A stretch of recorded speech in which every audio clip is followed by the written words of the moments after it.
Ce programme vous est présenté par Lise Aviation, votre compagnie de transport aérien qui vous offre des voyages confortables à des moindres coûts. Lise Aviation, c'est tous les jours pour les vols Bobo-Ouaga et du mardi au dimanche pour les vols Lomé-Ouaga. Président, on est très content de vous rencontrer. Oui. Et vous êtes le président du Bouaké FC, qui est une grande ville d'ailleurs de la Côte d'Ivoire. Comment ça se passe aujourd'hui à Bouaké FC? Est-ce que les choses évoluent bien comme maintenant? Bon, à Bouaké, tout va bien. On a une nouvelle dynamique. Ça nous fait 8 ans de Ligue 1. Maintenant, c'est tout le challenge maintenant. Il va falloir aller chercher le haut du tableau et puis affronter l'Afrique, à l'image de la ville. Bouaké FC était effectivement en deuxième division. On se rappelle un peu de votre montée, comme vous l'avez dit. Maintenant, la suite, c'est quoi? Est-ce qu'il y a réellement des grands projets, comme vous l'avez dit, derrière le fait de rester en première division? Ouais, au départ, il fallait se maintenir et puis avoir les chantiers. Aujourd'hui, là, nous sommes dans la phase décisive. Nous sommes prêts pour affronter l'Afrique. Avec la réhabilitation de notre stade et puis l'enthousiasme de nos populations. Aujourd'hui, en tant que président, j'ai le devoir de passer à autre niveau. Et autre niveau maintenant, c'est de jouer les hauts du tableau du championnat et puis de chercher à aller en Afrique maintenant. Ah oui, président, ça m'amène à demander, les clubs comme Bouaké FC, on a retrouvé au Burkina, c'est des clubs associatifs, ils ont quand même des difficultés dans la gestion. Est-ce que vous comptez quand même passer à d'autres statuts? Parce qu'on parle de statut industrie, de statut entreprise, alors que toujours dans l'association c'est un peu compliqué. Comment vous voyez cela? Aujourd'hui, ça fait 2 ans que Bouaké est passé en société. Donc nous attendons des investisseurs. Aujourd'hui, on a des partenaires qui sont venus. Il y a une grande marque qui est venue, Nibem qui est venue nous sponsoriser. Il y a les cadres qui sont derrière nous. On est véritablement passé en société. Donc nous attendons les investisseurs. Président, donc ça m'amène à demander quel est l'avantage de passer en société au détriment de l'association? Bon, l'association, elle a but non lucratif. Alors que la société, elle a but lucratif, elle peut engendrer beaucoup de produits. Elle peut mettre beaucoup de produits sur la vente. Alors étant association, on a des limites. Voilà pourquoi on passe véritablement en association et puis avec la société, des mécènes peuvent venir investir. Mais là aussi la difficulté, c'est la question de la mobilisation parce qu'on voit souvent les stades sont quand même vides. Et même au Burkina c'est pareil. Est-ce qu'il y a une politique quand même de mobilisation qui est en train d'être revue au niveau de la fédération ivoirienne? Bon, moi je parlerai plutôt au niveau de Bouaké. Depuis que nous sommes montés en Ligue 1, on a joué une première phase sur nos installations. On avait commencé à mettre une politique d'installation des différents comités de supporters dans les différents quartiers. On avait dit que sur 1 an, on devait avoir 3 000 à 6 000 supporters dans nos stades. On avait commencé même à remplir la loge officielle. Malheureusement, pour la réfection du stade, on a été délocalisé. Ça fait près de 4 à 5 ans maintenant que nous jouons à l'échelle de Bouaké. Mais malgré ça, nous nous débattons pour maintenir. Cette année, on va revenir à Bouaké. On espère mobiliser parce que déjà à la base qui est là, qui était latent. Avec notre AG qu'on vient de faire le 22 passé, on a commencé à réveiller ces comités de supporters-là que nous allons mettre en place dans tous les quartiers de Bouaké. Parce que Bouaké sera une citadelle imprenable. C'est de mettre des structures dans les quartiers, vulgarisés. Parce qu'en Côte d'Ivoire, il y avait un phénomène à SEC Africa. Mais les nouvelles générations, et ils ne connaissent pas ces histoires de SEC Africa. Donc nous, on va sur le terrain pour dire que chaque ville a son équipe. Tu es de Bouaké, tu dois supporter Bouaké FC. Tu es d'Abidjan, tu supportes le club d'Abidjan. Donc c'est cette mentalité-là, nous, on est en train de faire renaître à Bouaké. Président, au niveau de l'organisation du championnat ivoirien, est-ce qu'aujourd'hui vous êtes satisfait de l'organisation? Oui, satisfait, mais il y a toujours du boulot à faire. Parce qu'il y a toujours des petits manquements.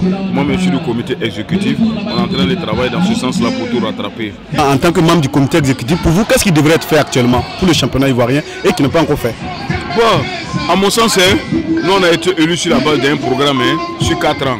On est en train de dérouler. Au bout de 4 ans, nous allons professionnaliser le football ivoirien. On a vu la campagne électorale qui a été beaucoup bousculée avec l'arrivée de Didier Drogba qui avait aussi des nouvelles ambitions.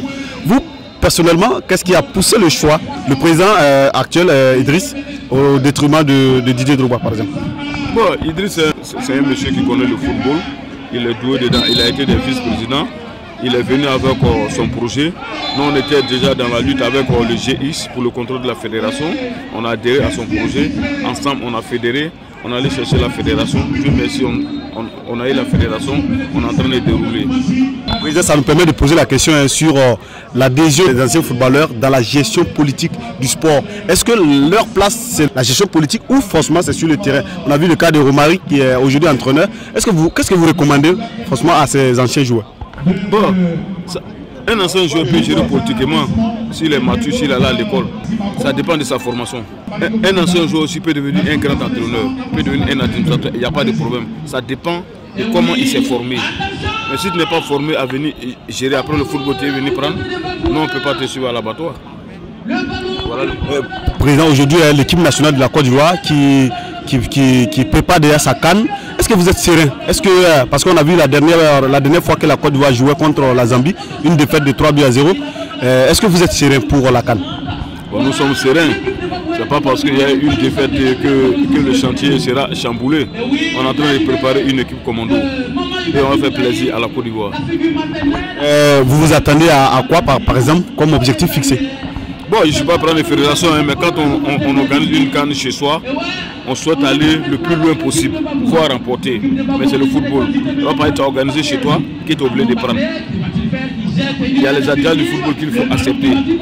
Mais je pense que si on doit tomber, on tombera les armes à la main. On a vu l'équipe nationale de Côte d'Ivoire, il y a beaucoup de joueurs, certains qui refusaient même de venir, par exemple les Seko Fofana, et ça fait quand même de bruit. Mais moi personnellement, je me dis, mais est-ce qu'il n'y a pas un véritable problème en Côte d'Ivoire? Parce que connaissant l'équipe de la Côte d'Ivoire à l'époque, où c'est les joueurs même qui se battent pour pouvoir y intégrer, et aujourd'hui c'est la Côte d'Ivoire qui part chercher des talents, est-ce qu'il n'y a pas quelque chose qui ne va pas? Bon, nous on a hérité d'une fédération, on est en train de mettre notre politique en marche. Dit que véritablement il y a un problème, Seko Fofana, ça n'existe pas. Seko Fofana a été ménagé par l'entraîneur national, c'est pourquoi il y a eu des absences. Mais tout cela, ça va rentrer en ordre bientôt. Je veux dire, est-ce qu'aujourd'hui la Côte d'Ivoire ne manque pas de talent? Est-ce que quand on voit à l'époque, la Côte d'Ivoire occupait quand même le championnat européen des grands clubs, aujourd'hui ce n'est pas forcément le cas. Est-ce qu'il n'y a pas quand même un régressement dans la formation, dans le niveau du football ivoirien? Bon, parler de régressement, j'ai dit non, mais chaque génération a sa capacité. On a eu une génération dorée ici, à elle et à Touré. Nous sommes en train de rechercher cette génération encore, mais ça va venir. Président, je suis journaliste burkinabé, c'est pas normal que je finisse avec vous sans parler du Burkina Faso. Vous connaissez bien le pays des hommes intègres. Aujourd'hui, le football burkinabé est aussi en train de prétendre rentrer dans le Conseil des Nations. Quelle est votre analyse là-dessus en tant qu'observateur externe? Bon, en tant qu'observateur, quand j'ai été le représentant de la Côte d'Ivoire à la CAN 17 au Ghana, j'ai été impressionné par ce qui se fait au Burkina à travers la formation. Il ne faut pas avoir honte. Le Burkina a un bel avenir. Les jeunes que j'ai vus qui sont encadrés, demain ils parleront d'eux. Et aussi, je vois aussi des grands centres de formation, des clubs formateurs, les Salitas, les Raimou. Je vois qu'il y a de l'avenir dedans. Et moi, je tire chapeau. Aujourd'hui, le Burkina tient tête à la Côte d'Ivoire. Voit même nous battre. Qu'est-ce qu'il fait ça? C'est la formation et c'est le sérieux.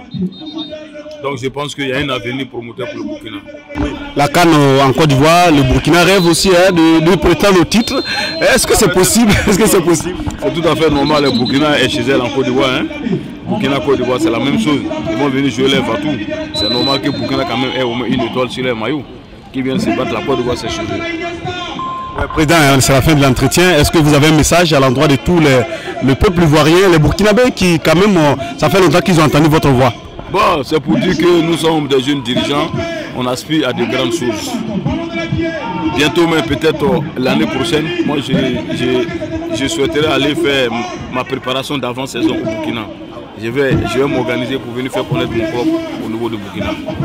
Ce programme vous est présenté par Lise Aviation, votre compagnie de transport aérien qui vous offre des voyages confortables à des moindres coûts. Lise Aviation, c'est tous les jours pour les vols Bobo Ouaga et du mardi au dimanche pour les vols Lomé Ouaga.